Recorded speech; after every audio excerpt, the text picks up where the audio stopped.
Oh, okay, hore. Hi viewers. Hi, Kana hi, Brass. viewers. Yes. Welcome back to my channel. Hi, PK channel. Welcome to Welcome to PK channel. PK channel. Pothaminasi KHANGMINASI. KHANGMINASI. May tokpiro. Em thuộc biết rõ. Okay. Okay. Same sauce. I'm here. Thôi. Even I'm ubi to. Same structure. I my name is. My name is Tinishan. The name of my song is. Haro. Same maming haro. Same structure ge haro. Xem sạch sạch Ojit khaba hai kaka kay mathil sarge irom masare. Haro.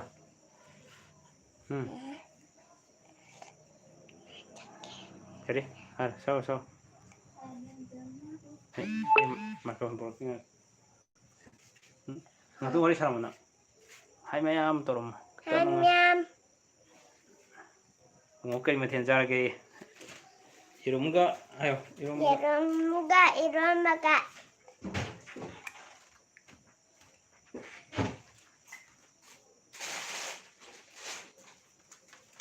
Hai stra.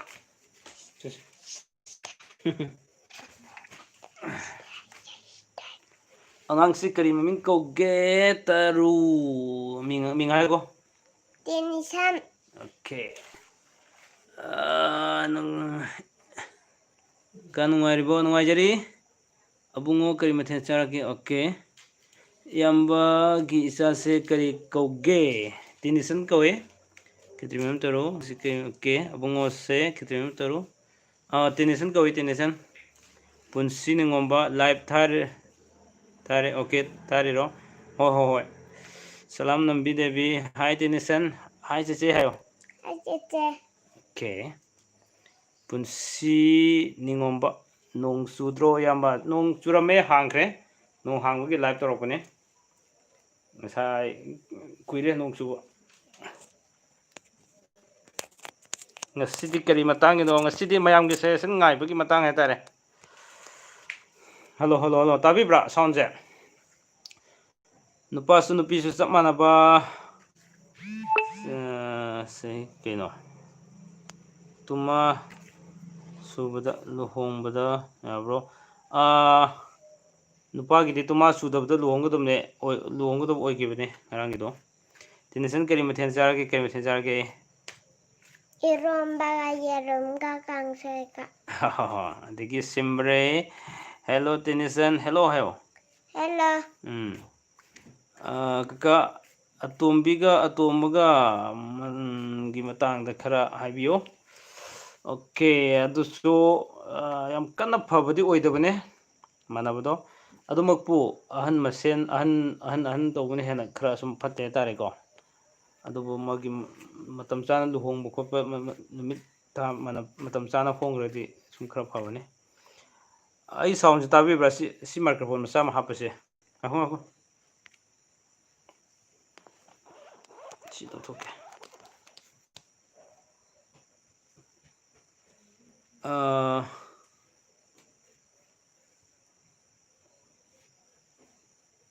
nupagi samru thungbai matangda sem okay semjarani ai kitang somda stil makhe lei do bane hi boy nungsibi toro ai amta to ko asa kumar phajan to gone hi mayam harga Hi ma'am.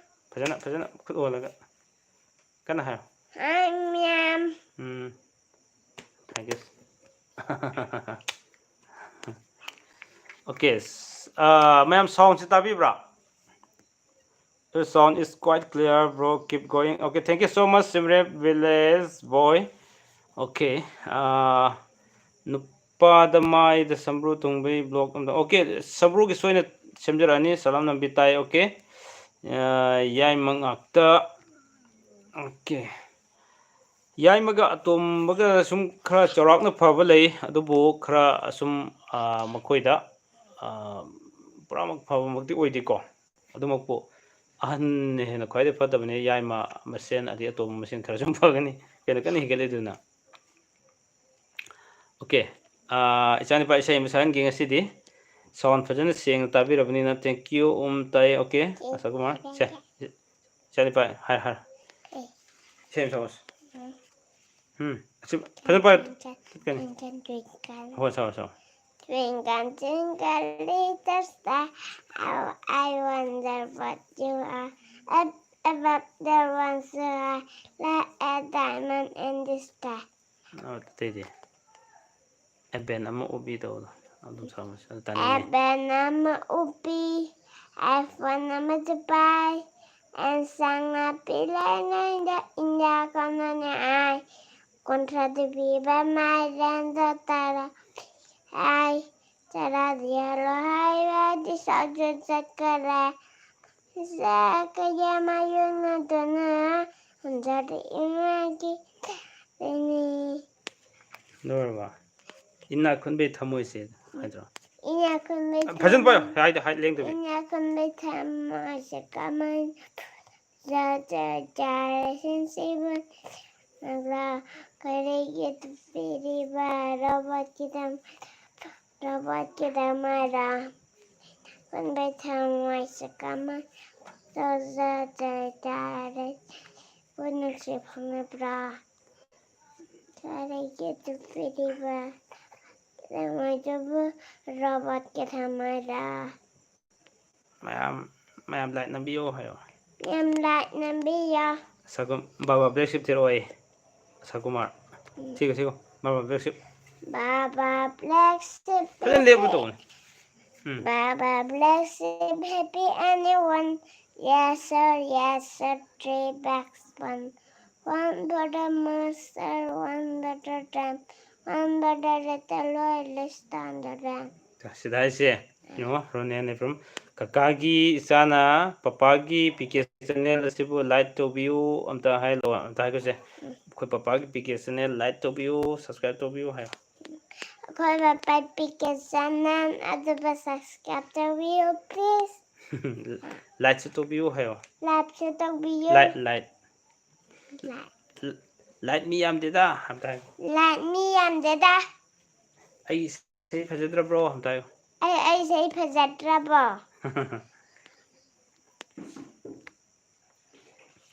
Simre village boy don't so with lights already I am your old friend ꯑꯩꯁ ꯀꯅꯥ ꯑꯣꯏꯔꯤꯕꯒ ꯀꯅꯥ ꯑꯣꯏꯒꯕ okay ꯉꯥꯏꯈꯣ ꯑꯗꯨ ꯍꯥꯏꯅꯣ ꯑꯗꯨ ꯂꯦꯡꯉꯣ well done my boy okay thank you so much dada ꯑꯝꯇ ꯍꯥꯏꯒꯣ dada ꯆꯦꯆꯦ thank you so much ꯑꯝꯇ ꯍꯥꯏꯒꯣ dada ꯆꯦꯆꯦ thank you so much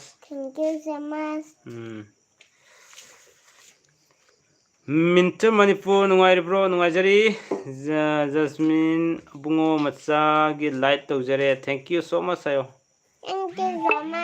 class ꯀꯌꯥ ꯀꯥꯔꯒꯦ ꯑꯝꯇ ꯍꯥꯏꯒꯣ ꯀ꯭ꯂꯥꯁ ꯍꯥꯏꯒꯣ nursery welcome Rakeshnam okay ꯌꯥꯔꯦ ꯄꯄꯥ ꯋꯥꯔꯤ ꯁꯥꯔꯒꯦꯀꯣ ꯄꯄꯥ ꯋꯥꯔꯤ ꯁꯥꯔꯒꯦ ꯁꯤꯗ ꯃꯌꯥꯝ ꯋꯥꯔꯤ ꯁꯥꯔꯒꯦ ꯁꯥꯔ ꯀꯩ ꯏꯟꯖꯥꯡ ꯆꯥꯔꯒꯦ ꯚꯤꯛꯇꯣꯔꯤ ꯀꯛꯆꯤꯡꯗꯕꯝ ꯏꯔꯣꯝꯕ ꯆꯥꯔꯦ ꯁꯤ ꯄꯪꯍꯥꯏ ꯍꯥꯏꯅꯣ ꯍꯥꯏꯕꯅꯤ ꯅꯪꯕꯨ ꯑꯁ ꯍꯣ ꯑꯗꯨꯗꯤ ꯄꯪꯍꯥꯏ ꯍꯥꯏꯗꯕꯤ ꯑꯗꯨꯝ ꯂꯩꯔꯁꯦ ꯄꯪꯒꯤꯁꯦ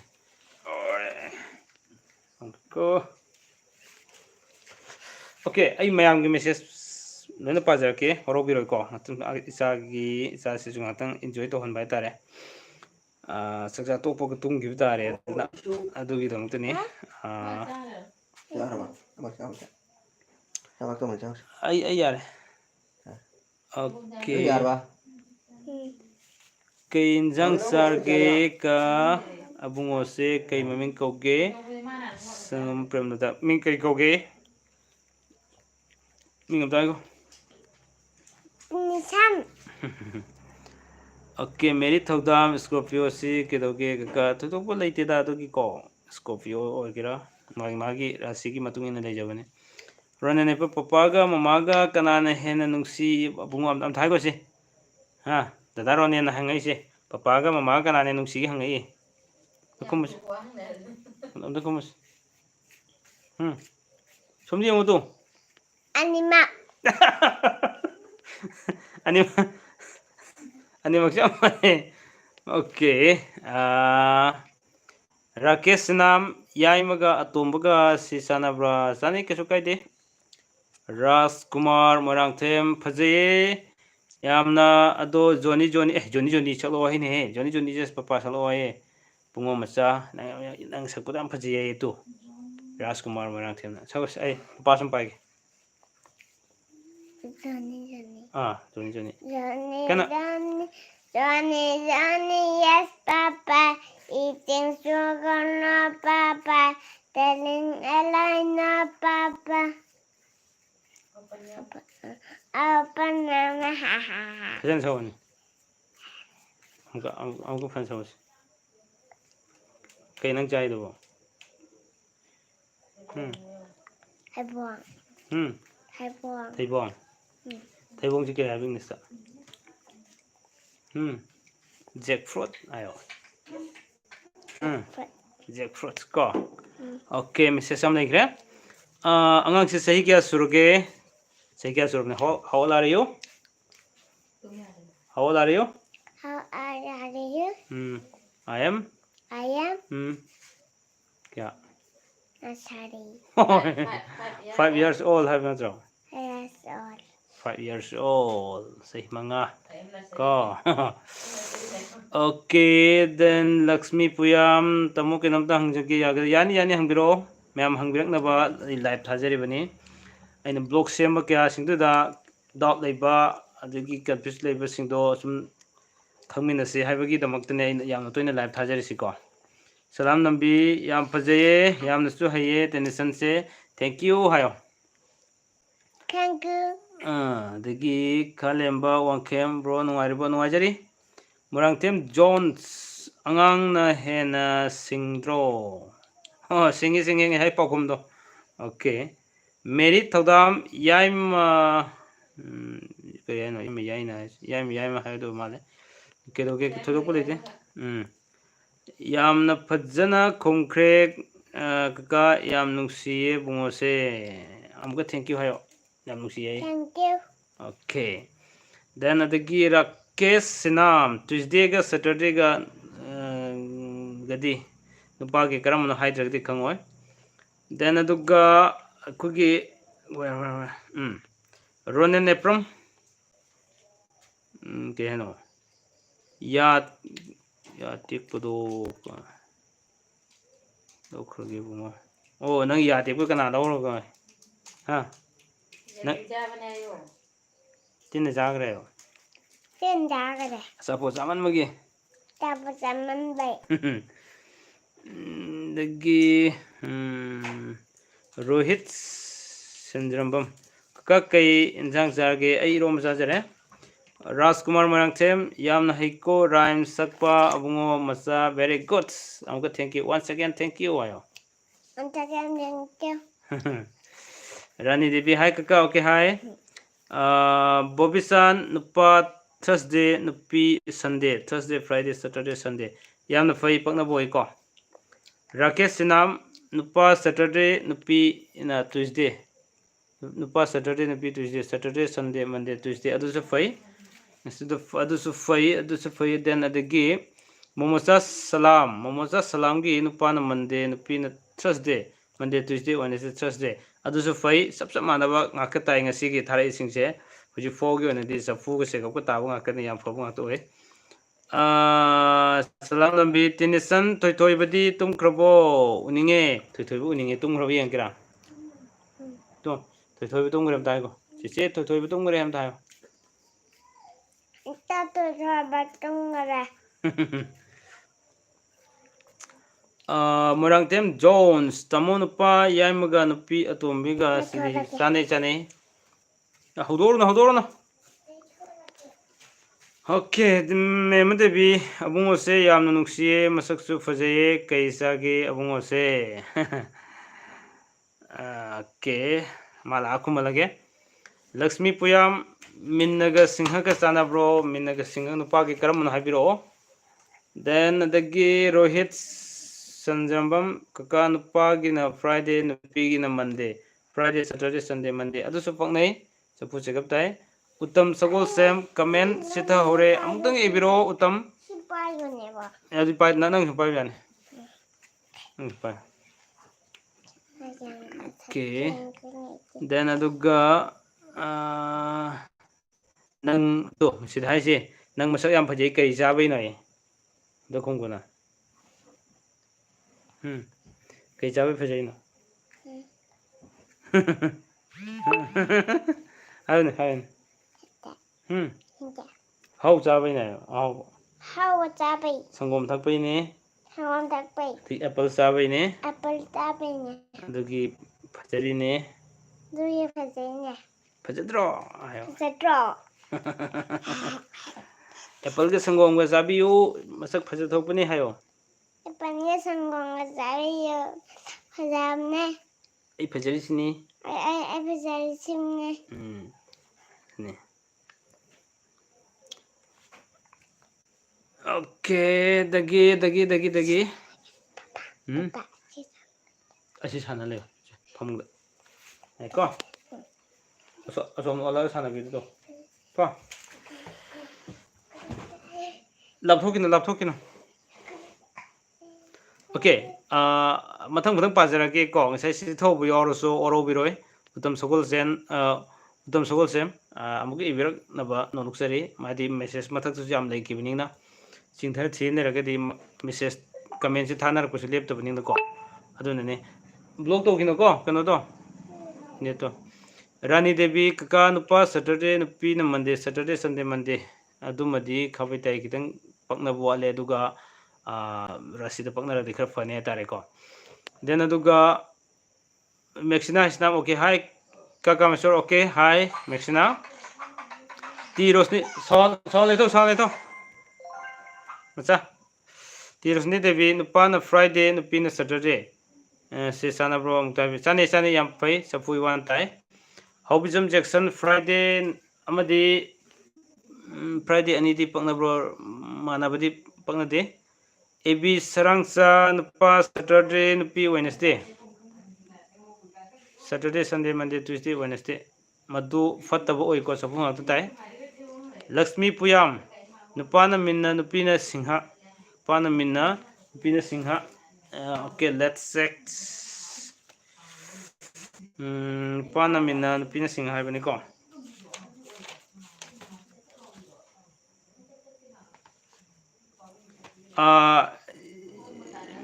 chang amata paknaba oi ko fajana paknaba makti oide Ronen Epram aigi unsagi layengi angoba pakpagi matangda sembiro haibado kamdu khage okay Ronen adudo ai kaujade iduna thamjari nei mark thamjai then aduga kogi adugi full oina yawba larik amasu aina somda mina waikiba adugi ngaidong ngaisin kha tongnabane ko mado yumda leitaba adu khaki ngaidabane adi mapung phana adi kitang nainarkana semgado oibanina adunane macha like macha amubudi leraga so matun kitang fulfill oidaba adunane kitang ngaiminasi ko Rohit nupigina thangjaga voice nupigina thangjaga mandiga sana bro nupagi mandi or mane odi Monday Tuesday Wednesday Thursday Friday Saturday chane nupina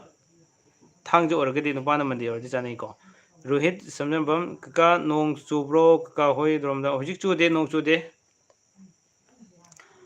yam sobro makonse Uttam Sagol Semki lae message ko yek thoknabase luhonglamdaida laegi thorom toroga akaiba kesu leitabra masi jaga gi makha pole ko yek thoknabase laigi tohum thokpa tobu yadaba khrasu leibane ko adum jaga gi makha su khra ponbane yabale yadaba su lei ayamana di yate Purisabam Devrani Devi nupana Thursday nupina Friday pana Thursday nupina Friday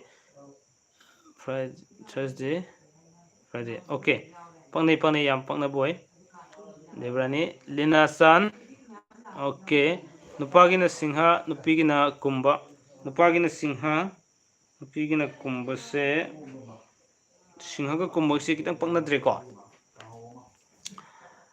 Rohit ꯌꯦꯛ ꯊꯣꯛꯅꯕ ꯃꯁꯦꯟ ꯂꯧꯔꯗꯤ ꯊꯨꯅ ꯂꯨꯈꯥ ꯄꯈꯥ ꯑꯣꯏ ꯀꯧꯕꯤꯅꯨ okay Rohit ꯆꯨꯝꯃꯤ ꯌꯥꯝ ꯐꯖꯅ ꯍꯥꯏꯕꯤꯔꯛꯈ꯭ꯔꯦ ꯃꯅꯣꯊꯣꯛꯁ ꯊꯕꯛ ꯇꯧꯕꯗ ꯃꯥꯏ ꯄꯥꯛꯅꯕ ꯆꯥꯅꯕ ꯅꯨꯡꯁꯦ ꯑꯃꯨꯛꯇ ꯍꯥꯏꯕꯤꯌꯣ ꯄꯣꯛꯄ ꯁꯦꯇꯔꯗꯦ ꯔꯥꯁꯤꯅ ꯕ꯭ꯔꯤꯁꯤꯛꯅꯦ ꯑꯗꯨ ꯂꯥꯏꯔꯤꯛꯇꯤ ꯌꯦꯡꯉꯒ ꯍꯥꯏꯒꯗꯧꯕ ꯑꯣꯏ ꯍꯧꯖꯤꯛꯇꯤ ꯍꯥꯡꯗꯣꯛꯄ ꯌꯥꯗꯕ ꯂꯥꯏꯔꯤꯛ ꯑꯣꯏꯕ ꯍꯥꯏꯇꯥꯔꯦ ꯅꯨꯃꯤꯗꯥꯡꯗꯀꯣ ꯑꯗꯣ ꯑꯩ ꯕ꯭ꯂꯣꯛꯁꯨ ꯁꯦꯝꯖꯅꯕꯗꯤ ꯇꯧꯖꯕꯅꯦ ꯑꯗꯨꯒ ꯆꯥꯅꯕ ꯑꯩꯈꯣꯏꯒꯤ ꯐꯣꯇꯣ ꯈꯔ ꯊꯤꯕ ꯑꯩꯅ ꯐꯣꯇꯣꯗꯣ ꯎꯠꯆꯔ ꯇꯧꯒꯦ ꯍꯥꯏꯕ ꯃꯇꯝꯗ ꯈꯤꯇꯪ ꯃꯄꯨꯡ ꯐꯥꯅꯕ ꯍꯥꯏꯇꯥꯔꯦ ꯑꯗꯨꯅ ꯈꯤꯇꯪ ꯐꯪꯗꯕ ꯈꯔ ꯁꯨꯝ ꯌꯥꯎꯕꯒꯤ ꯉꯥꯏꯊꯣꯛ ꯉꯥꯏꯁꯤꯟ ꯇꯧꯅꯕ ꯍꯥꯏꯇꯥꯔꯦ ꯑꯗꯨꯅꯅꯦ ꯃꯄꯨꯡ ꯑꯣꯏꯅ ꯑꯩꯅ ꯇꯧꯔꯛꯇꯣꯏꯁꯦ ꯃꯔꯨꯞ ꯑꯩꯈꯣꯏꯒꯤ ꯇꯣꯄꯤꯛ ꯈꯔ ꯂꯩꯔꯤ ꯍꯥꯏꯇꯥꯔꯦꯀꯣ ꯖꯣꯁꯤ ꯅꯤꯡꯊꯧꯖꯝ ꯁꯦꯇꯔꯗꯦꯒ ꯁꯟꯗꯦꯒ ꯅꯨꯄꯥꯒꯤ ꯀꯔꯝꯕꯅꯣ ꯍꯥꯏꯕꯤꯔꯛꯑꯣ ꯑꯩ ꯍꯟꯖꯤꯟ ꯍꯟꯖꯤꯟ ꯍꯥꯏꯖꯔꯦ ꯗꯦꯕꯥꯟ ꯅꯣꯡꯖꯝ ꯅꯨꯄꯥꯁꯨ ꯅꯨꯄꯤꯁꯨ ꯁꯟꯗꯦ ꯑꯣꯏꯕꯅꯤ ꯁꯟꯗꯦꯅꯤ ꯄꯛꯅꯕ꯭ꯔꯣ ꯄꯛꯅꯗꯦ ꯃꯣꯃꯣꯆꯥ ꯁꯂꯥꯝ ꯀꯀꯥ ꯑꯥꯔ ꯀꯦꯒꯤ ꯌꯦꯛꯀꯤ ꯃꯇꯥꯡꯗ ꯈꯔ ꯍꯥꯏꯕꯤꯌꯨ ꯑꯥꯔ ꯀꯦꯁꯦ ꯑꯩꯈꯣꯏ ꯃꯩꯇꯩꯒꯤ ꯌꯦꯛ ꯍꯥꯏꯅ ꯂꯩꯇꯦ ꯃꯩꯇꯩꯒꯤ ꯌꯨꯝꯅꯥꯛ ꯅꯠꯇꯦꯀꯣ ꯔꯥꯖ ꯀꯨꯃꯥꯔ ꯍꯥꯏꯁꯤ ꯑꯩꯈꯣꯏ ꯍꯤꯟꯗꯤꯒꯤ ꯀꯩꯅꯣꯅꯦ ꯑꯗꯨꯅ ꯃꯔꯝ ꯑꯣꯏꯔꯒ ꯑꯩꯈꯣꯏ ꯃꯅꯤꯄꯨꯔꯒꯤ ꯑꯣꯏꯅ ꯃꯥꯁꯤ ꯌꯨꯝꯅꯥꯛ ꯅꯠꯇꯕꯅꯤꯅ ꯌꯦꯛꯁꯨ ꯂꯩꯇꯦ ꯍꯥꯏꯇꯥꯔꯦ ꯑꯁꯨꯝꯅ ꯑꯈꯪ ꯑꯍꯩꯁꯤꯡꯅ ꯍꯥꯏꯕꯤꯔꯝꯃꯤ ꯑꯣꯀꯦ ꯑꯗꯨꯒ ꯃꯥꯗꯤ ꯑꯋꯥꯡꯕ ꯊꯥꯛꯇꯗꯤ ꯑꯗꯨꯝ ꯂꯩ ꯍꯥꯏꯗꯅ ꯂꯧꯅꯩ ꯗꯦꯟ ꯑꯗꯒꯤ ꯃꯦꯝꯃꯗꯕꯤ ꯅꯨꯄꯤ ꯇꯨꯜꯂꯥ ꯔꯥꯁꯤꯅꯤ ꯅꯨꯄꯥꯒꯤꯅ ꯀꯨꯝꯕꯒ ꯇꯨꯜꯂꯒ ꯍꯥꯏꯕꯅꯦꯕ ꯀꯨꯝꯕꯒ ꯇꯨꯂꯥꯒ ꯐꯖꯅ ꯄꯛꯅꯩ ꯗꯦꯟ ꯑꯗꯒꯤ ꯔꯥꯀꯦꯁꯅꯥ ꯁꯤꯡꯍꯒ ꯈ꯭ꯋꯥꯏꯗꯒꯤ ꯆꯥꯟꯅꯕ ꯔꯥꯁꯤꯁꯦ ꯀꯔꯤ ꯑꯣꯏꯒꯗꯒꯦ ꯅꯨꯄꯥꯒꯤ ꯑꯣꯏꯗꯣꯏꯔꯥ ꯅꯨꯄꯤ ꯑꯣꯏꯗꯣꯏꯔꯥ ꯑꯗꯨ ꯍꯥꯏꯕꯤꯔꯛꯀꯗꯕꯅꯤꯀꯣ ꯔꯣꯁꯅꯤ ꯗꯦꯕꯤ ꯊꯦꯡꯛꯁ ꯇꯥꯃꯣ ꯋꯦꯜꯀꯝ ꯕꯣꯕꯣꯛ ꯈꯨꯟ ꯅꯨꯄꯥꯒꯤꯅ ꯕ꯭ꯔꯤꯁꯤꯛ ꯅꯨꯄꯤꯒꯤꯅ ꯀꯔꯀꯠ ꯄꯛꯅꯕ꯭ꯔꯣ ꯅꯨꯄꯥꯒꯤꯅ ꯕ꯭ꯔꯤꯁꯤꯛ ꯅꯨꯄꯤꯒꯤꯅ ꯀꯔꯀꯠ ꯕ꯭ꯔꯤꯁꯤꯛꯀ ꯀꯔꯀꯠꯀꯁꯦ ꯄꯛꯅꯩ ꯗꯦꯟ ꯑꯗꯒꯤ ꯀꯀꯥ ꯅꯨꯄꯤꯅ ꯅꯨꯄꯥꯗꯒꯤ ꯍꯟꯕꯁꯦ ꯀꯩ ꯀꯥꯏꯕꯒꯦ ꯑꯗꯨꯒꯤ ꯑꯩ ꯕ꯭ꯂꯣꯛ ꯁꯦꯝꯖꯈ꯭ꯔꯕꯅꯦ ꯍꯟꯕꯒꯤ ꯑꯗꯨꯒꯤ ꯐꯕ ꯐꯠꯇꯕ ꯅꯨꯃꯤꯠꯀꯤ ꯃꯇꯨꯡ ꯏꯟꯅ ꯂꯩꯕꯁꯤꯡꯒꯤ ꯑꯃꯨꯛꯇꯪ ꯌꯦꯡꯕꯤꯌꯣ ꯌꯨꯝꯕꯥꯜ ꯂꯝꯖꯤꯡꯗ ꯌꯥꯎꯔꯝꯒꯗꯧ ꯃꯥꯜꯂꯦ ꯑꯣꯀꯦ ꯗꯦꯟ ꯑꯗꯒꯤ ꯁꯥꯄꯝ ꯔꯥꯃꯦꯟꯗ꯭ꯔꯖꯤꯠ ꯁꯤꯡ ꯃꯦꯁꯦꯖ ꯀꯛꯄꯤꯈ꯭ꯔꯦ ꯔꯣꯅꯦꯟ ꯀꯀꯥꯒꯤ ꯂꯥꯏꯐꯁꯦ ꯅꯨꯡꯉꯥꯏꯕꯗ ꯌꯥꯝ ꯋꯥꯏ ꯉꯥꯏꯕꯗ ꯌꯥꯝ ꯋꯥꯏ ꯈꯔ ꯇꯣꯏꯅ ꯇꯧꯕꯤꯔꯛꯑꯣ ꯑꯋꯥ ꯊꯥꯖꯒꯦ ꯑꯣꯀꯦ ꯑꯩ ꯉꯝꯂꯤ ꯃꯈꯩ ꯇꯧꯅꯕ ꯍꯣꯠꯅꯖꯔꯛꯀꯦ ꯁꯝꯇꯥꯏꯝꯁ ꯑꯩꯒꯤ ꯌꯨꯝꯒꯤ ꯅꯠꯇ꯭ꯔꯒ ꯄꯥꯔꯁꯣꯅꯦꯜꯒꯤ ꯇꯣꯉꯥꯟꯕ ꯊꯕꯛ ꯈꯔ ꯂꯩꯔꯀꯥꯟꯗ ꯁꯨꯝ ꯃꯌꯥꯝ ꯎꯅꯕ ꯉꯝꯗꯕ ꯑꯩꯅ ꯍꯦꯟꯅ ꯅꯨꯡꯇꯤ ꯅꯨꯃꯤꯠ ꯈꯨꯗꯤꯡꯒꯤ ꯎꯅꯅꯤꯡꯉꯤꯅꯤ ꯑꯗꯨꯅ ꯉꯝꯂꯤ ꯃꯈꯩꯗꯤ ꯁꯨꯝ ꯍꯣꯠꯅꯖꯔꯛꯀꯦꯀꯣ ꯇꯉꯥꯏ ꯐꯗꯅ ꯑꯩꯒꯤ ꯑꯍꯦꯟꯕ ꯊꯕꯛ ꯂꯥꯛꯈ꯭ꯔꯒꯗꯤ ꯈꯪꯗ꯭ꯔꯦ ꯔꯣꯁꯅꯤ ꯗꯦꯕꯤ ꯇꯥꯃꯣ ꯅꯨꯄꯥꯅ ꯑꯍꯟꯅꯤ ꯑꯗꯨꯒ ꯅꯨꯄꯤꯅ ꯑꯇꯣꯝꯕꯤꯅꯤ ꯑꯅꯤꯁꯦ ꯆꯥꯟꯅꯕ꯭ꯔꯣ ꯀꯩꯁꯨ ꯀꯥꯏꯗꯦ ꯌꯥꯝ ꯐꯩ ꯂꯤꯅꯥꯆꯥꯟ ꯅꯨꯄꯥꯒꯤ ꯁꯤꯡꯍꯥ ꯅꯨꯄꯤꯒꯤ ꯀꯨꯝꯕ ꯄꯛꯅꯕ꯭ꯔꯣ ꯅꯨꯄꯥꯒꯤ ꯁꯤꯡꯍꯥ ꯅꯨꯄꯤꯒꯤ ꯀꯨꯝꯕ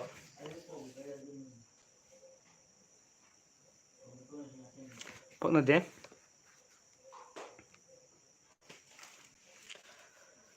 ꯑꯣꯀꯦ ꯑꯗꯨꯒ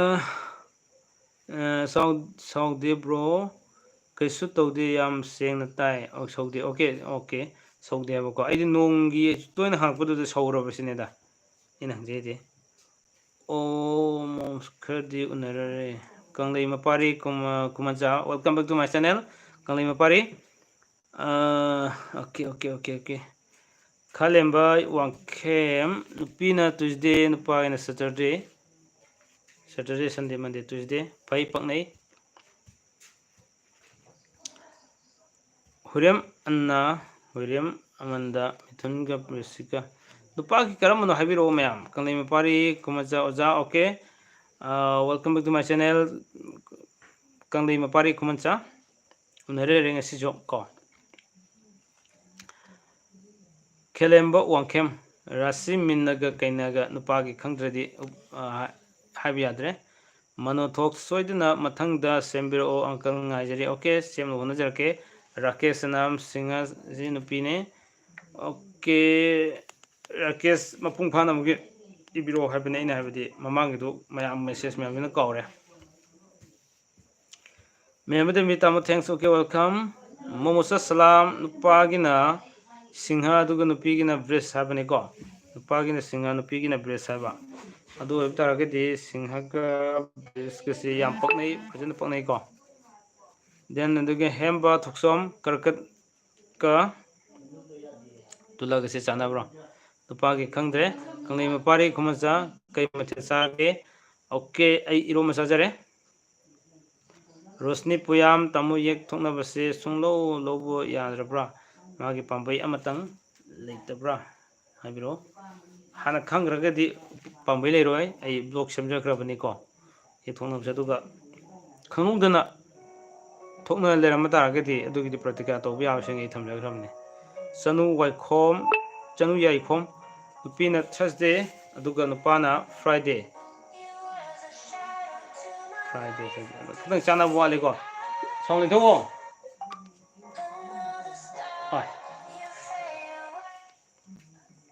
Rani Devi kaka message pabide amutang pabiro Rani ai ingona thoku makedi mathang manau na pen pajari ko yoksilak to be yawbne ebi sarang sa nupa nupi bris paknabra rasi manaba yam paknai dix diken art kaka mandi Thursday ga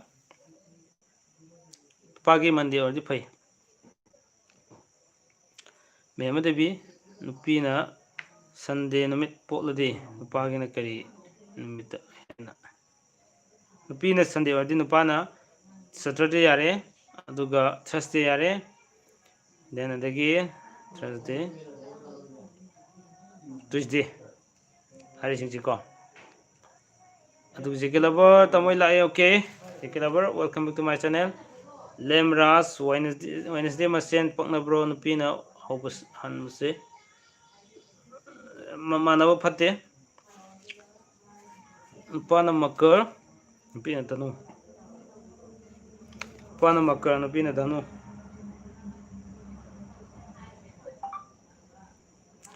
sum sang da pakna boy ko adagi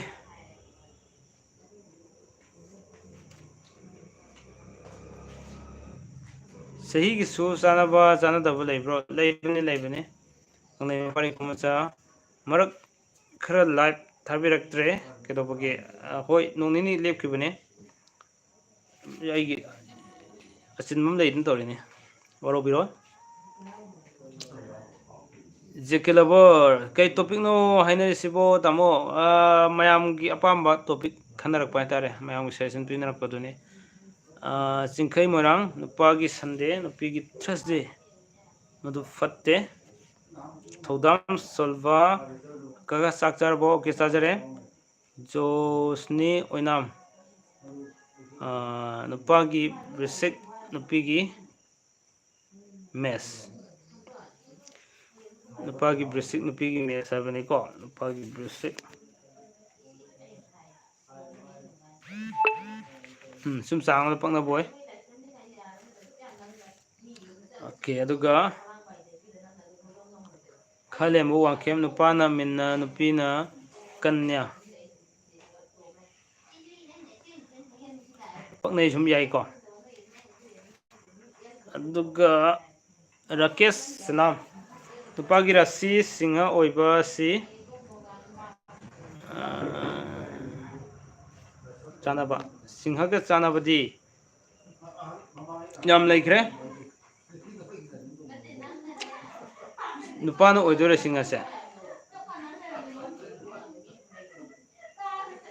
question mangre ne pina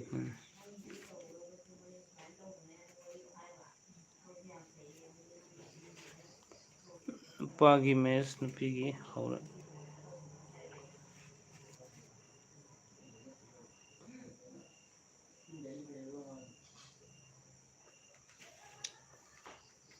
okay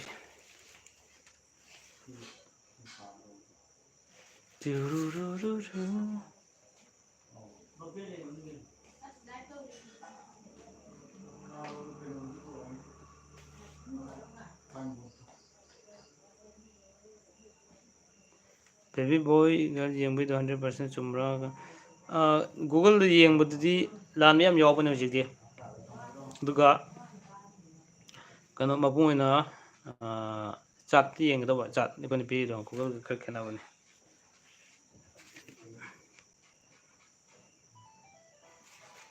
ꯑꯗꯨꯝ ꯀꯨꯝꯊꯔꯣ ꯂꯥꯎ ꯃꯆꯥ ꯑꯩ ꯑꯃꯨꯛ ꯂꯥꯛꯆꯒꯦ ꯏꯆꯥꯅꯤꯄꯥꯒ ꯉꯥꯛꯇꯪ ꯋꯥꯔꯤ ꯁꯥꯕꯤꯌꯣ ꯑꯩ ꯁꯤꯗ ꯀꯩꯅꯣꯝꯁꯨ ꯂꯧꯊꯣꯛꯆꯒꯦ ꯁꯦ ꯑꯗꯨ ꯉꯥꯛꯇꯪ ꯇꯧꯔꯦꯅ ꯁꯦꯝꯕ ꯆꯪꯉꯝꯃꯁꯤ ꯃꯄꯥꯟ ꯊꯣꯛꯑꯒꯦ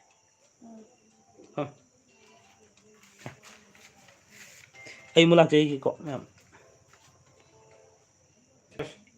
ꯉꯥꯛꯇꯪ ꯊꯝꯃꯣ ꯁꯤ ꯍꯩꯃꯥ ꯁꯣꯝꯗ ꯌꯦꯡꯉꯣ ꯂꯣꯏꯔꯦꯗꯅ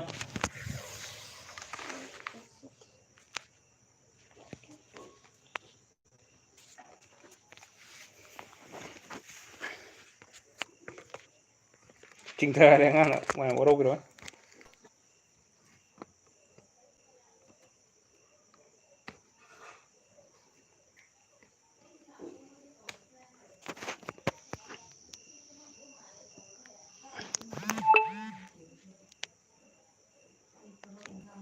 ꯁꯥꯎꯟ ꯇꯥꯕꯤꯕ꯭ꯔꯥ ꯃꯌꯥꯝ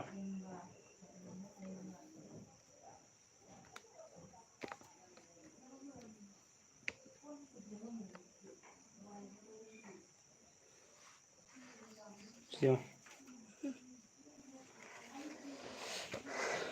ꯏꯁꯩ ꯁꯛꯑꯣ ꯏꯁꯩ ꯁꯛꯑꯣ rhyme ꯁꯛꯑꯣ Baba Black Sheep, pay anyone. Yes sir, 3 bags, one butter master, one butter little ball less than the rain. Twinkle, twinkle, twinkle, little star, how I what you are up above the one, so I like a diamond in the sky. Johnny, yes, Papa. Eating sugar, no, Papa. Telling a lie, no, Papa. Open your mouth, ha, ha, ha.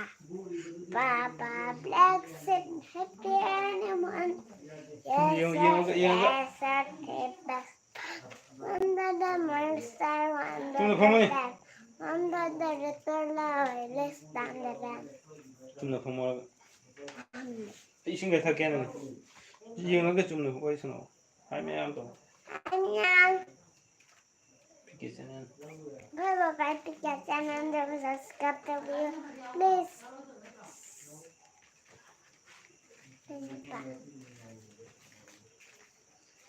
ꯏꯁꯤꯡ ꯐꯪꯗ꯭ꯔꯤꯀꯣ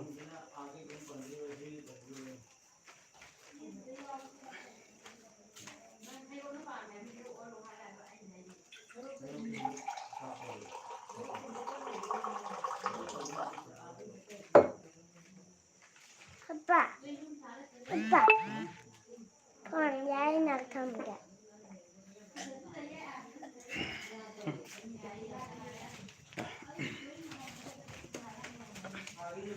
Okay, welcome back to ma'am. I hidap nang chabagi atang hugusabani ko ma'am. Message am leramgre. Mathang manong na ai pajrake. Atang hugut timing ma yorok pa rena ne.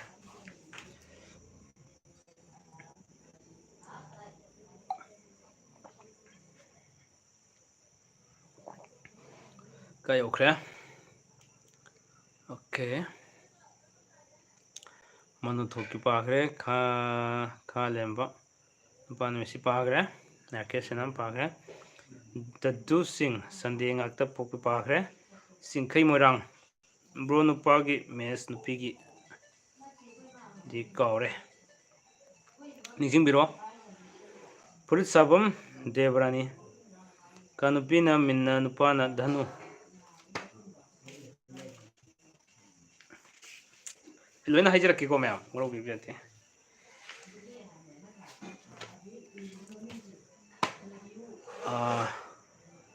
Hujiki do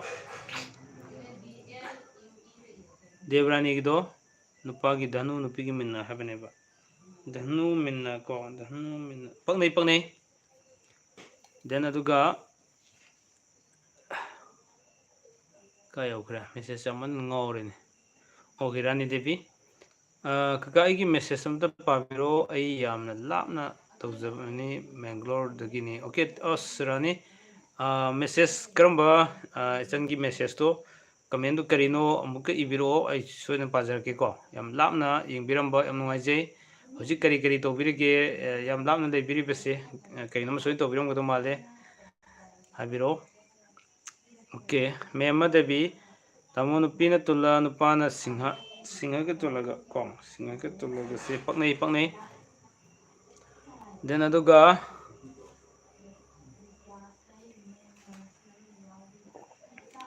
Ronen Nepram ꯀꯀꯥ ꯁꯝꯕ꯭ꯔꯨ ꯂꯧꯊꯣꯛꯄꯁꯤꯅ ꯁꯝꯕ꯭ꯔꯨꯗꯨꯅ ꯄꯤꯕ ꯃꯒꯨꯟꯁꯤꯡ ꯃꯥꯡꯒꯗ꯭ꯔꯥ ꯃꯥꯡꯉꯣꯏ ꯁꯨꯝ ꯂꯩꯒꯅꯤ ꯔꯥꯖꯀꯨꯃꯥꯔ ꯃꯣꯏꯔꯥꯡꯊꯦꯝ ꯒꯨꯒꯜꯒꯤ ꯑꯁꯤ ꯄꯥꯖꯈ꯭ꯔꯦ ꯃꯥꯂꯪ ꯄꯥꯎ message ꯀꯛꯄꯤꯈ꯭ꯔꯦ ꯔꯥꯅꯤ ꯗꯦꯕꯤ ꯀꯀꯥ ꯑꯩ ꯅꯨꯄꯥꯁꯦ ꯁꯤꯒꯨꯝꯕ ꯁꯦ ꯀꯌꯥ ꯊꯥꯖꯗꯦ ꯁꯤ ꯀꯔꯝꯅ ꯊꯥꯖꯍꯟꯁꯤꯒꯦ ꯍꯦꯜꯞ ꯇꯧꯕꯤꯌꯣ ꯀꯀꯥ ꯑꯣꯀꯦ ꯊꯥꯖꯗ꯭ꯔꯤꯕ ꯂꯥꯏꯟꯁꯦ ꯁꯤꯒꯨꯝꯕ ꯑꯩꯈꯣꯏꯒꯤ ꯄꯛꯅꯕ ꯄꯛꯅꯗꯕ ꯍꯥꯏꯅ ꯇꯧꯕꯁꯤꯔ ꯑꯗꯨ ꯊꯥꯖꯔꯛꯈꯤꯅꯤ ꯗꯗꯨꯁꯤꯡ ꯅꯨꯄꯥꯅ ꯕ꯭ꯔꯦꯁꯤꯛ ꯅꯨꯄꯤꯅ ꯃꯤꯊꯨꯟꯁꯤ ꯅꯨꯄꯥꯅ ꯕ꯭ꯔꯦꯁꯤꯛ ꯅꯨꯄꯤꯅ ꯃꯤꯊꯨꯟ ꯀꯣ ꯍꯥꯏꯕꯗꯤ ꯅꯨꯄꯥꯅ ꯕ꯭ꯔꯦꯁꯤꯛꯀ ꯃꯤꯊꯨꯟꯒ ꯍꯥꯏꯕꯅꯦꯕ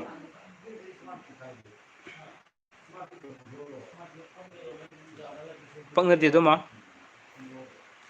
ꯑꯗꯒꯤ ꯃꯅꯣꯊꯣꯛ ꯁꯦꯇꯔꯗꯦꯒ ꯊꯔꯁꯗꯦꯒ ꯅꯨꯄꯥꯒꯤ ꯀꯔꯝꯕꯅ ꯍꯥꯏꯕꯤꯔꯛꯑꯣ ꯅꯣꯡꯁꯨ ꯆꯨꯈꯠꯂꯛꯑꯦ ꯍꯟꯗꯛꯇꯤ ꯉꯁꯥꯏ ꯅꯣꯡ ꯍꯥꯏꯕꯤꯔꯝꯕꯗꯣ ꯅꯣꯡ ꯆꯨꯕ꯭ꯔꯥ ꯍꯪꯕꯤꯔꯝꯕꯗꯣ ꯍꯧꯖꯤꯛ ꯅꯣꯡ ꯆꯨꯕ ꯍꯧꯔꯛꯂꯦ ꯌꯥꯝ ꯀꯟꯈꯠꯂꯛꯏ ꯅꯣꯡꯁꯨ ꯅꯨꯄꯥꯒꯤꯅ ꯃꯤꯊꯨꯟ ꯋꯦꯗꯅꯁꯗꯦ ꯅꯨꯄꯤꯒꯤꯅ ꯕ꯭ꯔꯤꯁ ꯊꯔꯁꯗꯦ ꯄꯛꯅꯕ꯭ꯔꯣ ꯍꯥꯏꯕꯗꯤ ꯅꯨꯄꯥꯒꯤ나 ꯋꯦꯗꯅꯁꯗꯦ ꯅꯨꯄꯤꯒꯤꯅ ꯊꯔꯁꯗꯦ ꯅꯨꯃꯤꯠ ꯑꯃ ꯄꯛꯅꯔꯦ ꯑꯗꯨꯒ ꯔꯥꯁꯤꯁꯤꯅ ꯃꯤꯊꯨꯟꯒ ꯕ꯭ꯔꯤꯁꯀ ꯔꯥꯁꯤꯗꯗꯤ ꯈꯤꯇꯪ ꯄꯛꯅꯕ ꯋꯥꯠꯂꯤꯀꯣ ꯑꯣꯀꯦ ꯑꯗꯨꯒ ꯅꯨꯃꯤꯠ ꯄꯛꯅꯕꯅꯤ ꯌꯥꯝ ꯐꯩ ꯅꯨꯃꯤꯠ ꯄꯛꯅꯕꯅꯤ ꯀꯔꯤꯝ ꯋꯥꯕꯤꯔꯅꯣ ꯂꯤꯅꯖꯟ ꯅꯨꯄꯥꯅ ꯁꯒꯣꯜꯁꯦꯟ ꯅꯨꯄꯤꯅ ꯂꯩꯕꯥꯛ ꯄꯣꯛꯄ ꯆꯥꯟꯅꯒꯗ꯭ꯔꯕ꯭ꯔꯣ ꯁꯤꯃꯇꯪ ꯍꯥꯏꯕꯤꯌꯨ ꯅꯨꯄꯥꯅ ꯁꯒꯣꯜꯁꯦꯟ ꯅꯨꯄꯤꯅ ꯂꯩꯕꯥꯛ ꯄꯣꯛꯄ ꯀꯣ ꯁꯒꯣꯜꯁꯦꯟ ꯏꯔꯥꯏ ꯊꯥꯡꯖ ꯅꯣꯡꯃꯥꯏꯖꯤꯡ ꯅꯤꯡꯊꯧ ꯍꯥꯏꯕꯁꯤꯁꯨ ꯃꯤꯊꯨꯟꯀꯨꯝꯕꯁꯦ ꯄꯛꯅꯩ ꯌꯥꯝ ꯄꯛꯅꯕ ꯑꯣꯏꯀꯣ ꯖꯦꯀꯦꯠ ꯂꯚꯔ ꯅꯨꯄꯥꯒꯤ ꯃꯤꯟꯅ ꯅꯨꯄꯤꯒꯤ ꯇꯨꯜꯂ ꯃꯤꯟꯅꯒ ꯇꯨꯜꯂꯒꯁꯦ ꯄꯛꯅꯕ ꯑꯣꯏꯗꯦꯀꯣ ꯖꯦꯀꯦꯠ ꯂꯚꯔ ꯀꯪꯂꯩ ꯃꯄꯥꯔꯤ ꯈꯨꯃꯟꯆꯥ ꯑꯣꯖꯥ ꯀꯣꯏꯁꯟ ꯑꯝꯇ ꯍꯪꯖꯒꯦ ꯌꯥꯒꯗ꯭ꯔꯥ ꯌꯥꯅꯤ ꯍꯪꯕꯤꯔꯛꯑꯣ ꯗꯦꯟ ꯑꯗꯒꯤ ꯏꯆꯟꯇꯣꯝꯕꯤ ꯑꯣꯏꯅꯥꯝ ꯅꯣꯡꯁꯤ ꯃꯈꯣꯟꯁꯤꯅ ꯇꯥꯕꯤꯕ꯭ꯔꯥ ꯃꯌꯥꯝ ꯑꯩ ꯃꯥꯏꯀ꯭ꯔꯣꯐꯣꯟꯁꯨ ꯂꯧꯊꯣꯛꯎꯔꯦ ꯑꯃꯨꯛ ꯍꯥꯞꯆꯤꯟꯕꯕꯨꯗꯤ ꯌꯥꯅꯤ ꯇꯥꯗ꯭ꯔꯒꯗꯤ ꯃꯥꯏꯀ꯭ꯔꯣꯐꯣꯟ ꯍꯥꯞꯆꯗꯣꯏꯅꯦ ꯅꯨꯄꯥꯅ ꯊꯔꯁꯗꯦ ꯅꯨꯄꯤꯅ ꯁꯦꯇꯔꯗꯦ ꯍꯥꯏꯕꯀꯣ ꯊꯔꯁꯗꯦ ꯐ꯭ꯔꯥꯏꯗꯦ ꯁꯦꯇꯔꯗꯦ ꯑꯗꯨꯝꯕ ꯈꯤꯇꯪ ꯄꯛꯅꯕ ꯋꯥꯠꯂꯦ ꯑꯗꯒꯤ ꯈꯣꯡꯕꯝ ꯁꯪꯒꯤꯇꯥ ꯗꯦꯕꯤ ꯈꯨꯗꯥꯡ ꯌꯦꯠꯇ ꯁꯝꯕ꯭ꯔꯨ ꯊꯨꯡꯕꯁꯦ ꯀꯩꯗꯧꯒꯦ ꯀꯩꯁꯨ ꯑꯀꯥꯏꯕ ꯂꯩꯇꯦ ꯁꯨꯝ ꯐꯅꯤꯀꯣ ꯃꯥꯂꯪ ꯄꯥꯎ ꯇꯥꯃꯣ ꯑꯩꯒꯤ ꯅꯨꯄꯤꯒ ꯔꯥꯁꯤꯒ ꯃꯥꯟꯅꯩ ꯑꯩꯒ ꯅꯨꯄꯤꯒ ꯔꯥꯁꯤ ꯃꯥꯟꯅꯩ ꯑꯅꯤꯃꯛ ꯀꯩꯅꯥ ꯉꯥꯛꯇꯅꯤ ꯄꯛꯅꯕ꯭ꯔꯣ ꯔꯥꯁꯤ ꯃꯥꯟꯅꯕꯗꯤ ꯌꯥꯝ ꯐꯩ ꯔꯥꯁꯤ ꯃꯥꯟꯅꯕ ꯌꯥꯝ ꯐꯩ ꯀꯪꯂꯩ ꯃꯄꯥꯔꯤ ꯈꯨꯃꯟꯆꯥ ꯃꯥꯏꯕ ꯃꯥꯏꯕꯤ ꯑꯩꯒꯤ ꯃꯇꯥꯡꯗꯣ ꯁꯦꯝꯕꯤꯔꯛꯑꯣ ꯑꯣꯖꯥ ꯀꯩꯗꯧꯔꯒꯦ ꯑꯣꯀꯦ ꯁꯦꯝꯕꯤꯔꯛꯀꯦ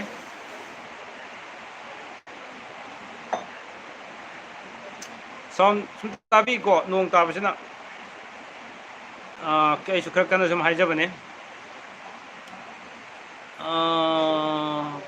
ꯀꯥꯏ ꯌꯧꯈ꯭ꯔꯦ ꯔꯥꯖꯀꯨꯃꯥꯔ ꯃꯣꯏꯔꯥꯡꯊꯦꯝ ꯑꯣꯀꯦ ꯀꯥ ꯅꯨꯄꯥꯒꯤ ꯔꯥꯁꯤꯅ ꯃꯀꯔꯅꯤ ꯅꯨꯄꯤꯒꯤꯅ ꯔꯥꯁꯤꯒꯤꯅ ꯀꯨꯝꯕ ꯃꯀꯔꯒ ꯀꯨꯝꯕꯒꯁꯦ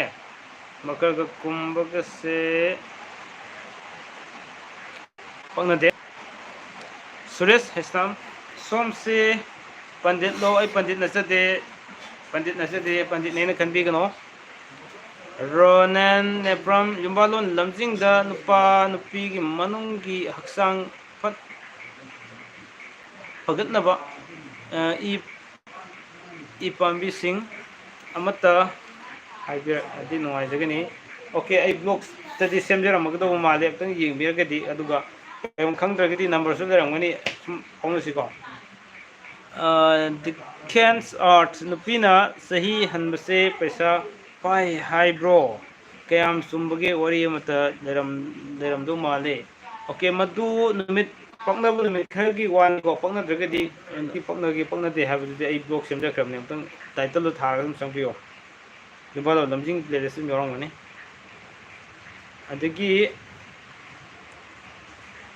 रोशनी देवी सही से नुपाना 36 दिन 36 चानबो सानी सानी सिंखई मोरांग जब मेस से नुपागी सी सानबो करम मले नुपागी मेस ओबि तारगदी नुपी जब मेस यारनी मिथुन यारनी करकट यारनी को अदुगा कुंभ यारनी धनुष यारनी मीन यारनी वृश्चिक यारनी हरे सिंह से मेस के सानबो ngakani ko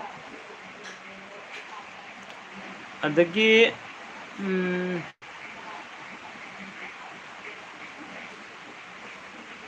gaya kya Rani Devi message something pabiro yam lapna go jile Bromila Tamon pana atomba nupina ahal sana bro aduga Saturday ga Thursday ga si sana bro ka habiyo nupagi Saturday si nupagi nupira dum tang han habiro Sapun Romandrajit nupana Saturday nupina Thursday Saturday Sunday Monday Tuesday Wednesday Thursday paknai Jogesuri Devi tai okay tai mano to okay thank you so much Rajkumar Mayathem hoi kaka haibada wal hore chat khidne hai se oro biro okay tai kaka Josni onam Mema Devi yam haiko abungo se hayeng nupana Sunday nupina Saturday madu so dang chanabu pati ko attention my foot say ga nupagi na basic nupigi na mitun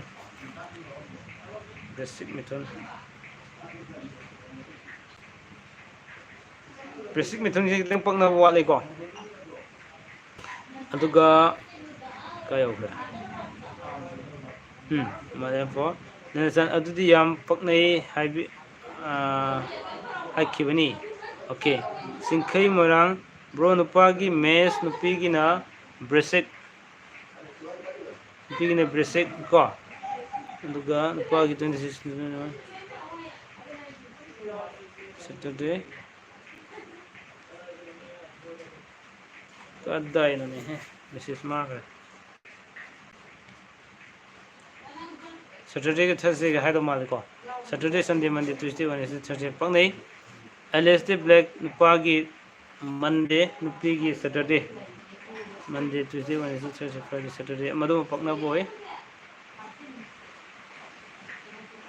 Rani Devi ka ai Mangalore da nurse oina thabak pujari nupa so sida punna lejai family punna yam nungai Chandrani gi mapau ta pada Mangalore da gi juji ai live stream biduna lakrba akro mafam da haidi outside Manipur da leiduna yengbiriba channel asibu thawai hapiriba Chandrani bo matam khodimakta janna tawriba thabak do maipunana matam khodimakta mai pakna to bungam bo oibiwa habse channel asigi maike legi amade ai hakki maike legi thamjari isal matam khodimakta mai pak ko oibiwa habse thamjagi ko yam lapna igi channel asibu yengbiramba live yengbiramba Dadu Singh ka basic ka mithun ga onabro pai karam habiro Rabbi thokcho maitei ka nupagi na Friday nupigi na Friday nupigi na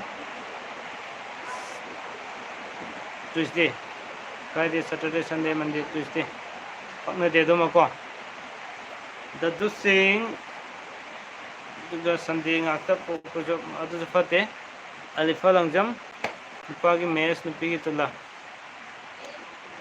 dagi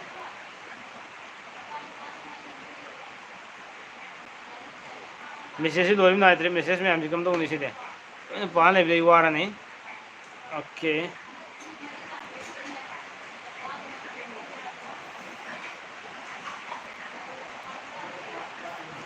tum be kaho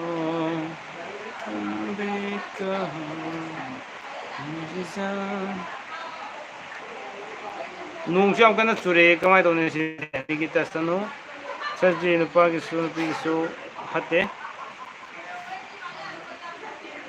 ꯔꯥꯅꯤ ꯗꯦꯕꯤ ꯀꯀꯥ ꯑꯉꯥꯡ ꯅꯨꯄꯥ ꯄꯣꯛꯄꯒꯤꯗꯣ ꯑꯩ ꯒ꯭ꯌꯥꯟ ꯇꯥꯗꯦ ꯈꯔ ꯍꯥꯏꯕꯤꯌꯣ ꯀꯀꯥ thanks okay ꯔꯥꯅꯤ ꯑꯩꯒꯤ ꯅꯝꯕꯔ ꯂꯩꯔꯒꯗꯤ ꯅꯝꯕꯔꯗ ꯋꯥꯆꯞꯇ ꯁꯨꯝ ꯐꯥꯎꯕꯤꯔꯛꯑꯣ ꯀꯣ ꯍꯧꯖꯤꯛꯇꯤ ꯀꯃꯦꯟꯁꯨ ꯃꯊꯪ ꯃꯊꯪ ꯂꯥꯛꯄꯅꯤꯅ ꯁꯤꯗ ꯍꯥꯏꯗꯕꯤꯗ ꯐꯖꯅ ꯑꯩ ꯍꯥꯏꯕꯤꯒꯦ ꯀꯣ ꯆꯟ ꯑꯗꯨꯃꯥꯏꯅ ꯑꯩ ꯃꯇꯦꯡ ꯄꯥꯡꯕꯤꯒꯦ ꯀꯔꯤꯅꯣ ꯍꯥꯏꯕꯁꯤꯡꯗꯣ ꯂꯣꯏꯅ ꯍꯥꯏꯕꯤꯒꯦ ꯁꯨꯝ ꯅꯣꯏꯗ ꯀꯣ ꯋꯥꯆꯞꯇ ꯗꯦꯟ ꯑꯗꯨꯒ ꯁꯥꯟꯇ ꯁꯒꯣꯜꯁꯦꯝ ꯈꯝꯕ ꯊꯣꯏꯕꯤꯒꯤ ꯋꯥꯔꯤꯁꯦ ꯑꯁꯦꯡꯕ ꯊꯣꯛꯈꯤꯕ꯭ꯔꯥ ꯊꯣꯛꯇꯕ꯭ꯔꯥ ꯍꯥꯏꯕꯒꯤ ꯃꯇꯥꯡꯗ ꯌꯥꯔꯗꯤ ꯑꯝꯇ ꯁꯦꯝꯕꯤꯔꯛꯑꯣ ꯁꯦꯝꯖꯒꯦ ꯈꯔ ꯅꯩꯅꯕ ꯑꯃ ꯆꯪꯉꯦꯀꯣ ꯑꯗꯨꯗꯤ ꯍꯨꯔꯦꯝ ꯑꯟꯅ ꯈꯔ ꯇꯣꯏꯅ ꯂꯥꯏꯚ ꯇꯧꯕꯤꯌꯨ ꯉꯥꯏꯕ ꯌꯥꯝ ꯋꯥꯏ ꯑꯣꯀꯦ ꯇꯧꯖꯔꯒꯦ ꯅꯨꯡꯇꯤꯒꯤ ꯃꯇꯝ ꯑꯃꯗ ꯇꯧꯖꯔꯝꯕꯅꯦ ꯍꯟꯗꯛ ꯊꯕꯛ ꯈꯔ ꯂꯩꯕꯗꯒꯤ ꯑꯗꯣ ꯁꯤꯗꯤꯃꯨꯛꯇꯤꯗꯤ ꯅꯨꯡꯇꯤꯒꯤ ꯇꯧꯔꯛꯄ ꯌꯥꯅ ꯂꯩꯔꯦꯀꯣ ꯃꯇꯝ ꯈꯔꯗꯤ ꯉꯥꯏꯃꯤꯟꯅꯈꯤꯁꯦ ꯑꯗꯨꯃꯛꯀꯣ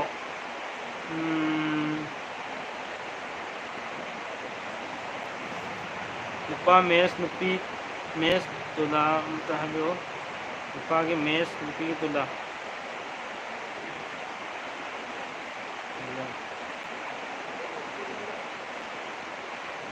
ओके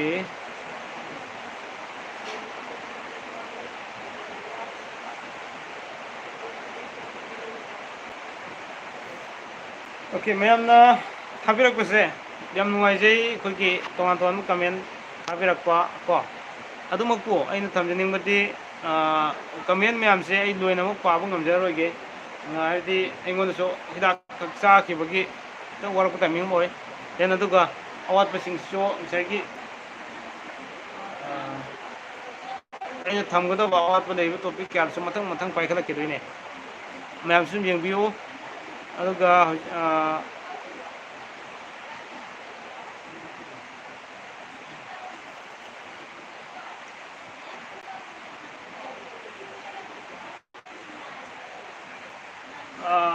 क्वेश्चन हंगबिनिंगबसिंगदो अइगी केनोदा कमेंट दा सुम लाक्पिरगदि याम नुंगाइजनिको अइगी कमेंट बॉक्स दा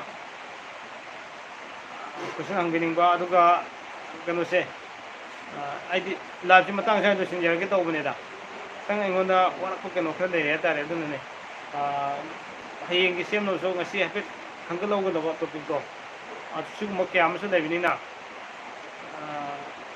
तंग अइंगोंदा वरक खर लेरे हातारे औरोबिरोय मैम हंगरी वहंसिंगदो अइना पाब नंगहौदबसिंगदो अमुका इबिरो लोइना वहंग ओइना हंगिरो WhatsApp तो हंगिरो अइ लोइना पाउखुम खुमजगे को अदुदि मैम तंग अइ तंगाइ फदम लेरे ngasiगिदि दुसिन मिनरसे मैम ngahतंग थोपिरक्पा अमदि लाइव सु मपुंग फानबिबो क्वाइ खुदिमक्को PK चैनल की माइकैदगी ngamkhai leijana thagasa phongdokchari haiba wafam thamjage tungdi yengbirakadab kyaso अदो मपुंग फान यंबियो अमदि सब्सक्राइब तौदेबो सिंग तौबियो आई वाफम से थमजगे ngasi की दंते लोइसिनजरगे मैम औरो बिबियादिको आई हिदाक चाब टाइमिंग अमा यौरे अदुनने